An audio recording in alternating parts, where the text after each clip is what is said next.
Hello mga kadoks, magandang araw sa inyo. Welcome sa channel ko, Mark Channel 2024. Ang mga tauhan sa kwento. Dave, ang anak ni Tatay Robert.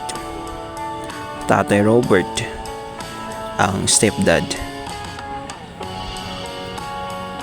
Tito Jason,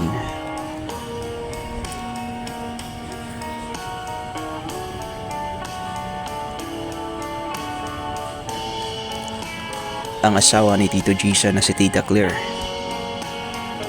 at si Tito Jacob.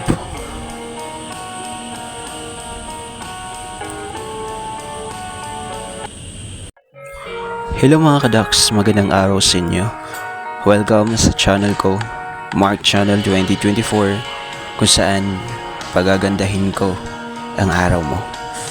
Kung interesado ka sa ganitong klaseng video, huwag niyong kalimutang mag-like, share and subscribe, and click the notification bell para mas lalo kayong updated sa mga video i-upload ko. Simulan ko na ang kwento.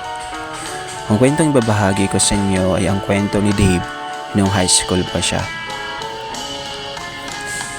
Hindi makalimutan ni Dave ang araw na yun kung saan naranasan niya ang saya na hindi niya inaasahan. Sabado yun, wala silang pasok, kaya sumama siya sa kanyang stepdad sa bukid para tumulong sa gawaing bukid. Nasa 2 oras ang lalakarin nila. Umalis sila ng alas 10 ng umaga at tanghali na sila makarating sa bukid. Habang naglalakad sila ng kanyang pangalawang ama, sila ay nag-uusap. Tay Robert, salamat po kasi nandyan po kayo lagi.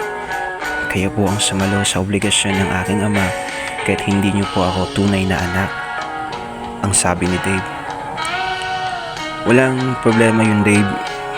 Bago pa ako pumasok sa buhay ninyo, alam ko ng obligasyon ko. Mahal ko ang mama mo. Kahit gaano kahirap ang buhay, igagapang ko kayo ng mama mo. Napamahal na rin ako sa'yo, Dave. Kasi simula primary hanggang ngayon, second year high school ka na, hindi ka pa rin nawawala sa honor student. Kaya natutuwa ako sa sobrang proud sa'yo, ang sabi ni Tatay Robert, sabay hawak sa ulo ko. Salamat po Tay Robert. Pagbutihin ko po ang pag-aaral ko po.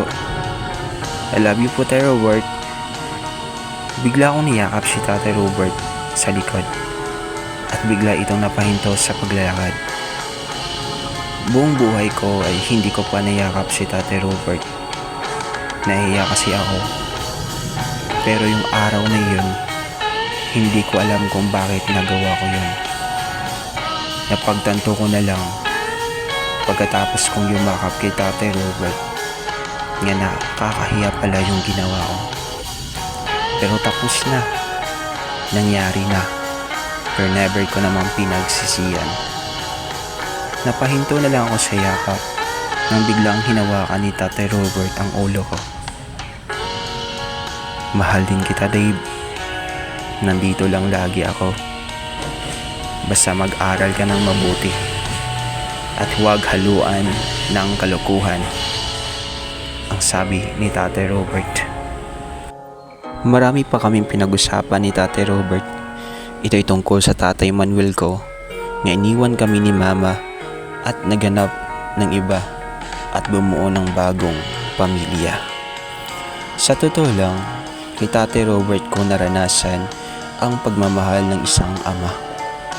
Lumipas ang ilang oras ng paglalakad ay nakarating na rin kami sa bukid. Pagdating namin ni Papa sa Robert, nabutan namin si Tito Jason at si Tita Claire na sumasalubong sa amin.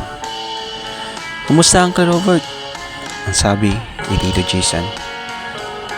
Okay lang, medyo tanghali na kami nakalis ni Dave sa bahay kasi may naayos pa ako, ang sabi ni Tatay Robert. Sakto lang ang oras na pagdating nyo, ang sabay sabi ni Tita Claire. Katatapos lang namin magluto ng ulam. Sakto, mainit pa yun at alam kong pagod kayo dahil sa layo ng nilakad ninyo, ang sabi ni Tita Claire. Tayo na po sa loob, Uncle Robert at Dave, sabi ni Tito Jason. Kaya pumasok na kami sa loob at kumain na rin. Habang kumakain kami, ang dami nilang pinag-usapan at hindi mawawala ang tawanan. Doon ko lang ding napagtanto na napaka-cute at napakagwapo talaga ni Tate Robert. Lalo na pag tumawa ito. Sa totoo lang, elementary pa lang ako, alam ko na may kakaiba sa akin. Pero lihim ko yung tinatago sa kanila. Kasi ayaw ko na ma-disappoint sila sa akin. May mga pagkakataon nga pag maliliyo si Tate Robert ay pumapasok ako sa kwarto nila, Mama, para pagnasahan ko ang shirt at brief ni Tate Robert. Lumalabas kasi ito sa kwarto nakatawa lang. Kaya alam ko wala itong pambaba. Kaya yung saktong pagpasok niya sa CR, yun din yung saktong pagpasok ko sa kwarto. Mapapaluhod na lang talaga ako habang inaamoy ko ang brief ni Tate Robert. Gusto ko yung amoy niya. Lalaking lalaki talaga. At ang mga ilang minuto rin, ako nakahawak lang sa brief niya at inaamoy-amoy ko ito. Pagkatapos kong pagnanasahan ang brief ni Papa Robert, ay lalabas na agad ako sa kwarto at upo sa gilid, assuming na nagbabasa. Pero ang totoo, hinihintay kong makita si Tate Robert lumabas sa CR niya nakatawel lang. Ang ganda kasi talaga ng katawan ni Tate Robert. Batak kasi ito sa trabaho, kaya sobrang ganda ng katawan nito. Malaki yung muscles at napakagwapo rin.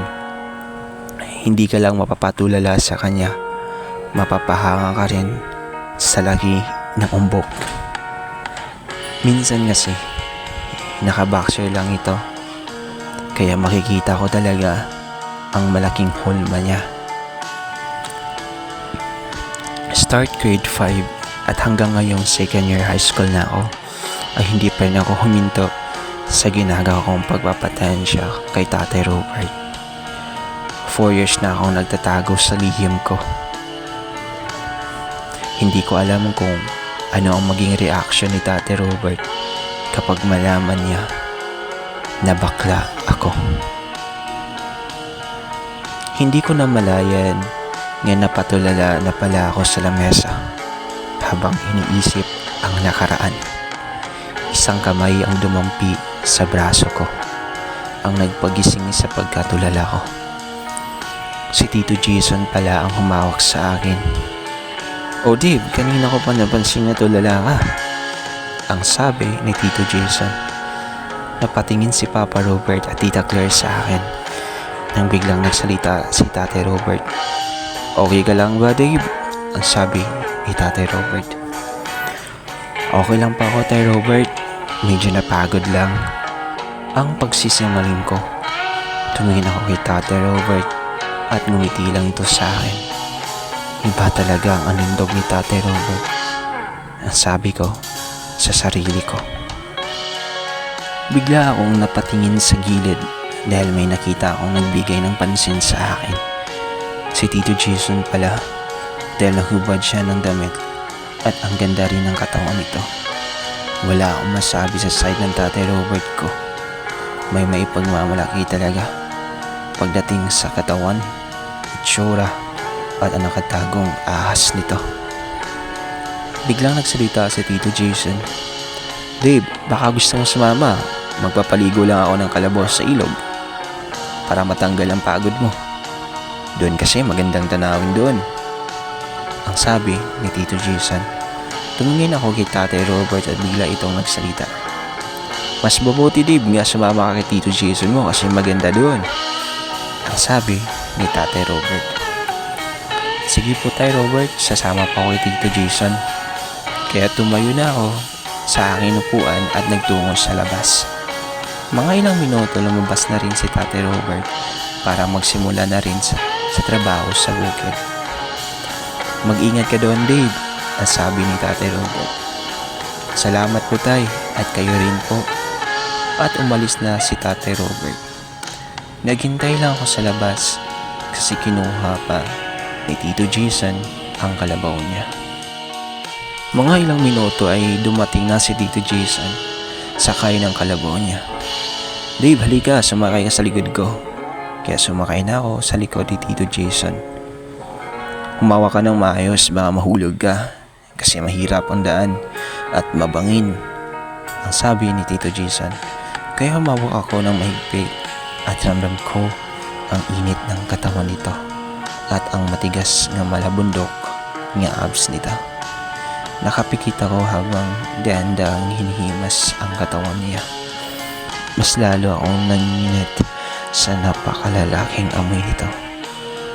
Ang sarap mo Tito Jason, ang sabi ko sa sarili ko.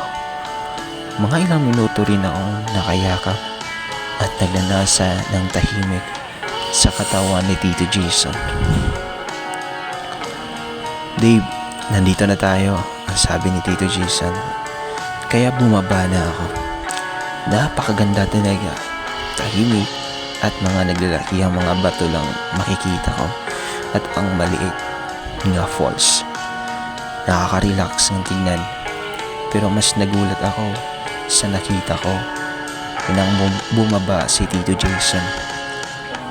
Dahil naka-short lang ito ng pang-basketball, halatang nga galit ang matigas na bagay sa harap niya. Iniba ko yung tingin para hindi niya mahalata na nakatingin ako sa ahas niya. Bigla siya nagsalita. Dave, dyan ka lang sa may bato, magpapaligo lang ako, ang sabi ni Tito Jason. Biglang nagtungo si Tito Jason sa ilog para magpaligo. Nang akman niyang ipinasok ang kamay niya sa loob at inaayos niya ang matigas na bagay sa harap niya. Mga ilang minuto rin nakababad sa ilog si Tito Jason habang pinaliguan ang kalabaw niya. Hindi mga magandang tanawin ang nagbibigay sa akin ng saya, kundi ang nakikita ko sa ngayon sa harapan ko. Mas lalong gumagwapo si Tito Jason habang nagpapaligo.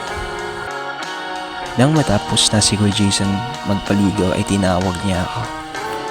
Halika Dave, puntahan natin ang isang ilog. Maganda ron, ang sabi ni Tito Jason.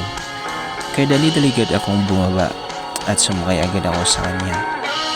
Habang papunta kami sa falls, medyo mahirap ang daan. Napansin siguro ni Tito Jason na nahirapan ako. Kaya bigla siyang nagsabi, "Yumakap ka ng mahigpit Dave," ang sabi niya. Kaya di ako nagsayang ng oras at yumakap ako kay Tito Jason. Di baling basa, basta nakayakap ako sa katawan. Okay na ako doon, ang sabi ko sa sarili ko. Mga ilang minuto rin bago kami makarating doon. Dave, nandito na tayo, ang sabi ni Tito Jason. Wow, ang ganda po dito Tito. Ang linaw ng tubig at ang ganda ng sa mata tignan, ang sabi ko kay Tito Jason. Gusto mo bang maligo? Ang sabi ni Tito Jason. Hindi na po kasi wala po akong dalang damit at isa po, uuwi po kami mamaya, ang sabi ko. Meron akong damit doon kung gusto mo, ang dagdag pa niya. Kayo na lang pong maligo Tito Jason, ang sabi ko. Bilang hinubad ni Tito Jason ang short niya, kaya mas lalong humulma ang laki at galit nito sa brief niya. Ang ganda at sarap tignan ni Kuya Jason. Sinulit ko ang bawat oras na nakatingin sa Tito Jason ko. Makalipas ang kalahating oras, tinawag na niya ako. Dave, halika. Parang uulan at baka gabihin na tayo sa daan. Kaya bumaba na ako at nagtungo sa kanya. Patago akong nakatingin sa brief niya. Kahit halatang nilalamig ito. Masasabi ko talagang napakapalad ni Tita Claire sa kanya. Bigla akong nagsalita. Kuya Dave, kung okay lang po, may gusto po sana akong gawin. Hindi ko po ito naranasan buong buhay ko. Gusto ko sanang maranasan kung okay lang po. Ang sabi ko kay Tito Jason. Ano yun? Ang sabi ni Tito Jason. Ano kasi nakakahiya po pero gusto ko po abangan ang part 2 yung may pamagat sa inuman. Dito lamang po sa channel ko. Kung interesado kayo sa ganitong klaseng video at kwento, huwag niyo pong kalimutan mag-like, share, and subscribe para updated po kayo sa i-upload ko. Maraming salamat.